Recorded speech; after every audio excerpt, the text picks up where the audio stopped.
A builder's mindset. The magic of vision. One of the first benefits I want you to derive from this book is increased vision. Vision is characteristic of great leaders in any business. When I read Ray Kroc's Grinding It Out, I was impressed with his vision. Kroc was 52 years old with diabetes and arthritis when he first saw the McDonald's brothers hamburger restaurant in San Bernardino, California. As he watched the restaurant employees make hamburgers and French fries for long lines of lunch customers, he immediately saw the potential of duplicating this successful business in towns all across the country. He didn't just think, I think I'll open one of these 30 miles from here. He immediately began formulating a plan to open numbers of them in many different places. Willard Marriott also had vision. When Marriott was going to school in Washington, D.C., he sold hot dogs on the street. At that time, he envisioned restaurants all over the country. His restaurant interest eventually led to a massive hotel chain. There is a quote by Victor Hugo: "Make no small plans, for they have no power to stir the souls of men." See often to the future of your marketing business. If you think about a little business, that's what you'll build. But if you fully understand the power of building in your mind, if you see an image of yourself building a giant marketing organization, it will come to pass. As you begin to see into the future, I want you to imagine two things. Number one, a large network of outlets. Number two, a large base of multi-producing clients. Every true marketing person envisions these two things as his ultimate goal. Each outlet represents the potential for the sale of products. The more outlets you have, the more products you can sell. Once you establish a client base, adding new products that the consumer needs become a way to maximize profit. Two main focal points. Okay, let's say you have vision. Now, what do? The answer couldn't be more simple. In fact, out of all the points I make in this book, the ones I'm going to give you here are the most important. If I got amnesia and could only remember two things about how I built my own marketing organization, here's what I'd want to remember. Number one, get more and more personal direct legs. Number two, get more and more people, old and new, to opportunity meetings. I live by these principles. But what do they mean? Let's see. Point number one, get more and more personal direct legs may be self-explanatory. A leg is a person or group of people downline from you. Your goal is to always increase the number of people you personally recruit and train and therefore directly override. A direct leg is one of your personal hires who has hired and trained people himself, and you override his organization. Warning: dangers of indiscriminate recruiting. There is nothing that will wreck your business quicker than doing nothing but hiring anything that moves. I believe you have little chance of succeeding if you do. You cannot just recruit without regard to the type of person you are hiring and without regard to training. You have to give people you hire the tools for success. Remember, no money is made until the product is sold, and you can't sell the product until you are trained. No one has ever built a good, reputable marketing organization by simply hiring people faster than they can train them. In fact, most of the people who have tried this way have found themselves out of business in a very short period of time. Generally, they find that they have ruined their name and their community and lost any hope of rebuilding the right way. Every person who has ever built a successful marketing organization has trained or found someone to train every single new person. Since most of your people are going to be part-time, and only working a small number of hours each week. Hiring large numbers is not going to affect your ability to get each person trained.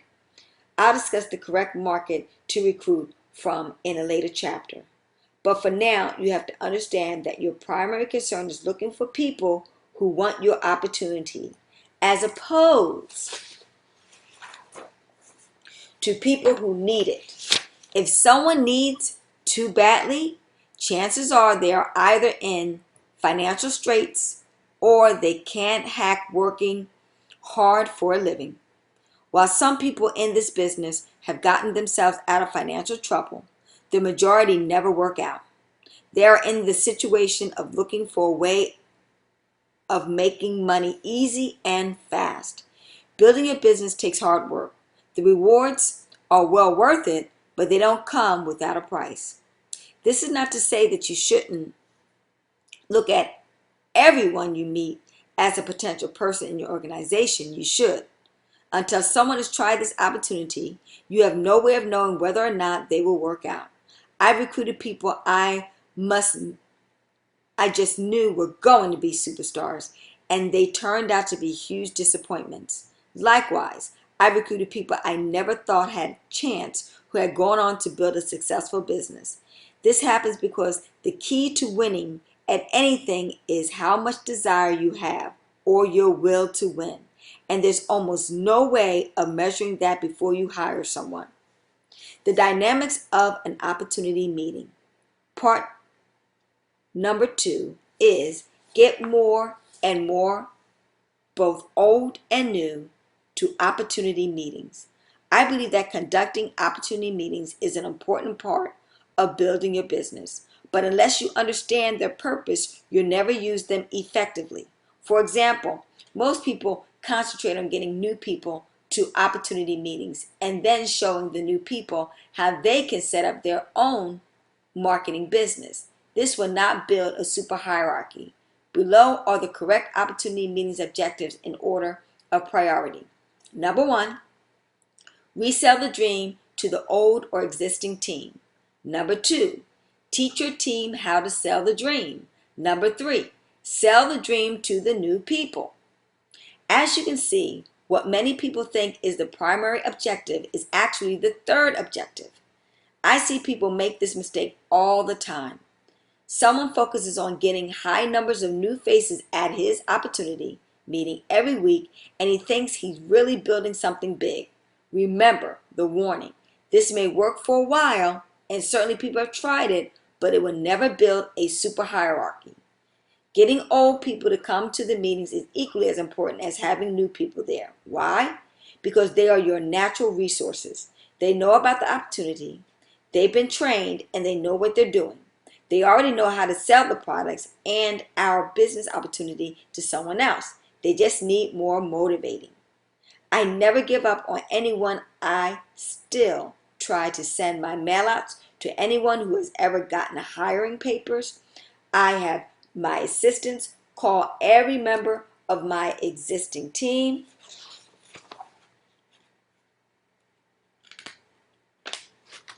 Every week to see if they are coming to the meeting. See Chapter 10, A System Whereby Building Never Stops, for details on how to run a good opportunity meeting. This philosophy truly works. Just recently, I had a guy who had been missing in action for several months. He received one of my tapes in a mailing, and now he's reactivated in the business. He's got prospects. He's making appointments. Rejuvenating him was a lot easier and a lot better for me than going out and trying to find someone new. You'll find out that if you call your veterans and they come to the meeting and for some reason get excited and motivated again, you get sales results. They've been regenerated. Don't ever discount the potential of these people. They are your natural resources. Remember, it's the compounding of lots of people doing a little bit that will earn you a big income.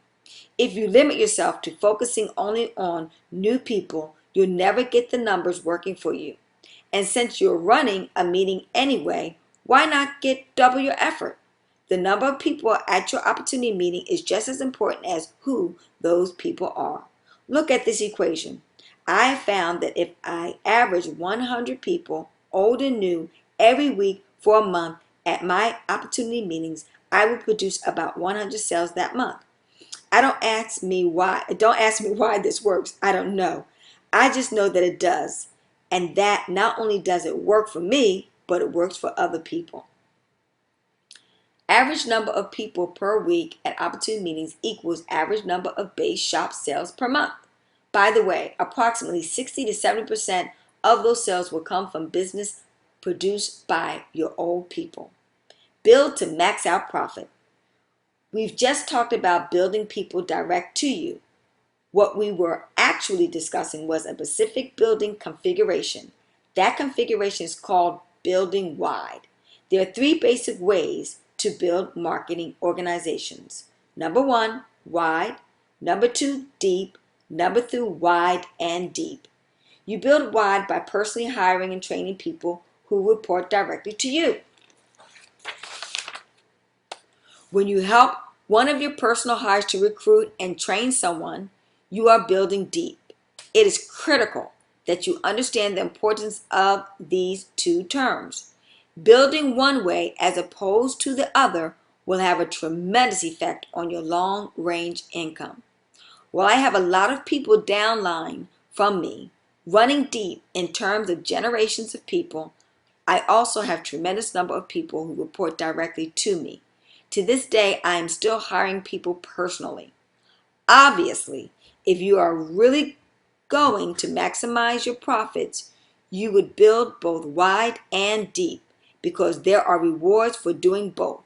But if you were going to emphasize one over the other, it is far more profitable to concentrate on building wide.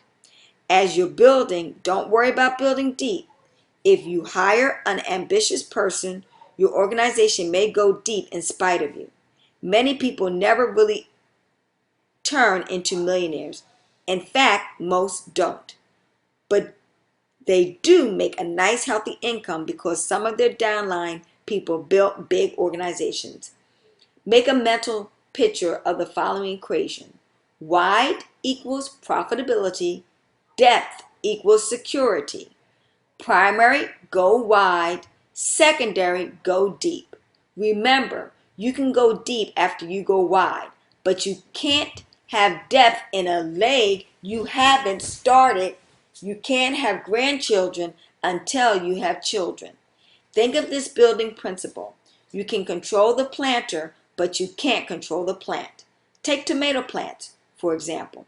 Most everyone has, at one time or another, brought those little containers of tomato plants, taking their spade and planting it in their yard. And they watered and fertilized the plant. That's about all they could do. But they could do one more thing. They could plant another tomato plant. You can't control that plant, but you can control what you do. And you can get your spade and plant another one. It's the same with recruiting. You can hire someone, but you can't control what he does. You can control what you do. You can hire another person and therefore continue to build it wide. Let's assume that depth is going to happen in spite of you. No matter what you do, if you hire a few people, you're probably going to hire some people and you'll have at least one leg that's working deep. There are two pictures that I draw that tell the story of why you should continue to build wide. The first is small mountain with a flat top. The small mountain above is 5 people wide, meaning you've hired 5 people personally. Then I draw down the size of the mountain from there. You can and should draw pictures like this for the people in your organization. A picture is worth 1,000 words. This picture indicates that by working with these 5 people, they will probably build their own organizations and push your hierarchy deep. The second mountain starts with 50 people wide. Look at the difference in the two mountains. If nature's going to take its course, which way would you like to have your depth fill out? If you're 5 wide, there are only 1 or 2 who are your core. If you're 50 wide, there are probably 5, 10, or 15 who are your core. Depth provides security. Building deep is certainly the easier way to build. It's just a fact of building that it's easier to help one of your people hire a person in his or her warm market than for you to go out and find a whole new person. This is especially true after you have been in the business for a while and have already worked your warm market.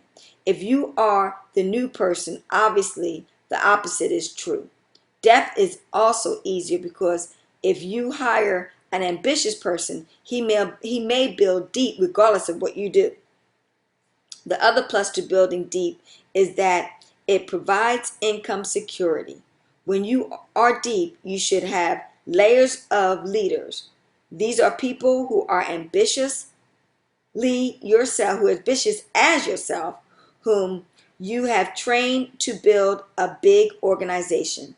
Their efforts will provide compensation to you at all times in the form of override commissions. Even if you are unable to work depth means you will still receive good income. There's income from a large group of people. You can't be devastated. Your income is insulated against adverse circumstances such as getting sick, disability, etc. Building keys. I remember two things a friend once told me about building a successful marketing business. The first was, don't resort to panic management. He described the causes of panic management as number one, lack of money. Number two, lack of activity. Number three, lack of definite sound business philosophy. Most people don't build a big marketing business because they suffer from number three. The second thing he talked about was his philosophy of building outlets, he said. Number one, opening outlets is an all-time thing. Number two, have quantity to quality. For now, I want to explain principle number one because it relates specifically to a builder's mindset. Number one is another way of saying you must have a hiring mentality. You can't build unless you do. Do not make the mistake of focusing on sales. You must think opening outlets. I like to say hit sales, aim at recruits. This means that if you focus on hiring and training new people, sales by them will come naturally. What if you don't succeed in hiring that person? That's okay too, because he or she may still become a client who is happy using the product.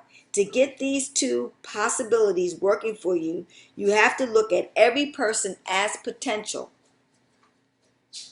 Outlets first. Don't make one list of people you're going to sell and another list of people you're going to hire.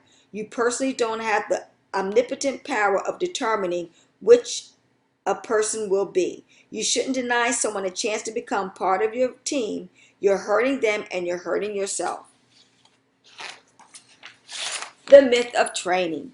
At first, the myth of training sounds like a real negative. It sounds like I'm saying training is a joke or you don't need training. That is not what I'm saying. As I said earlier, training is critical.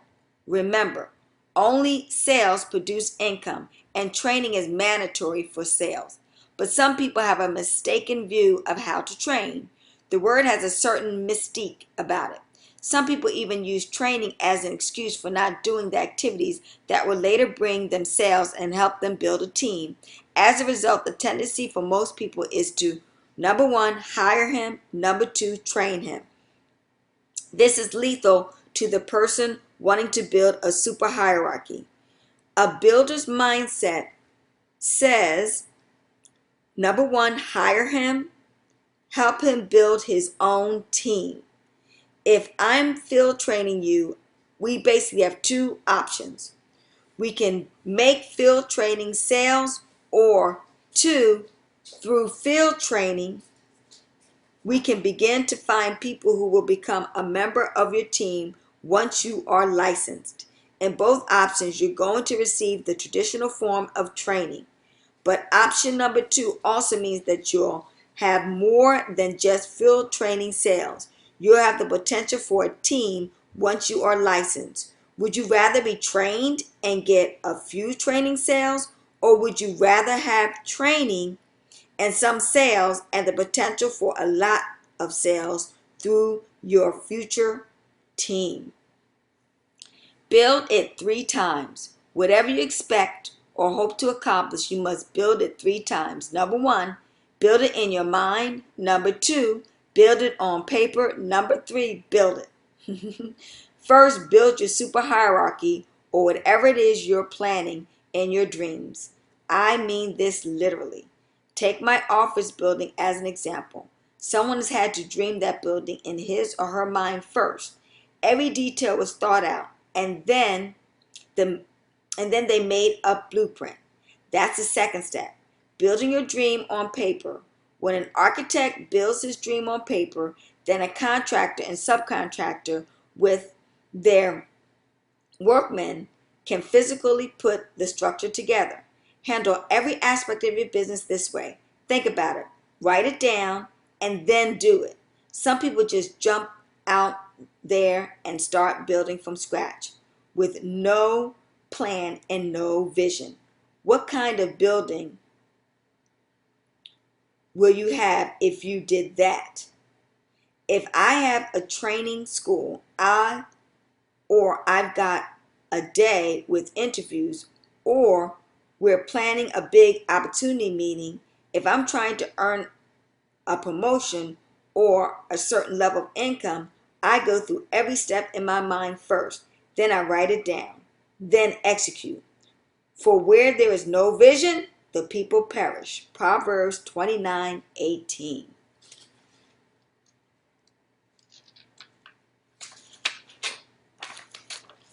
The final challenge, be a master builder. The final step is developing a builder's mindset, is to see your role in the business as that of a master building contractor. So many people who come into business take their mind off their main goal. They get bogged down by sitting behind their desk doing paperwork. These people become what I call carpenters. They're experts in their own specialized field, but they have nothing to do with developing the big picture. They're not the master builder. Your goal is to see yourself as the contractor building a giant house or team.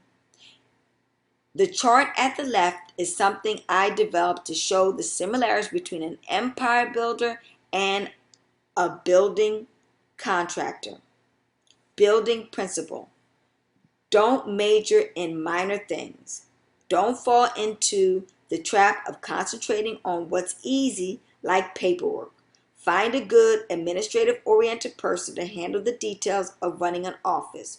Your job as the master builder is to see the big picture and focus on activity that will generate income, such as recruiting and training.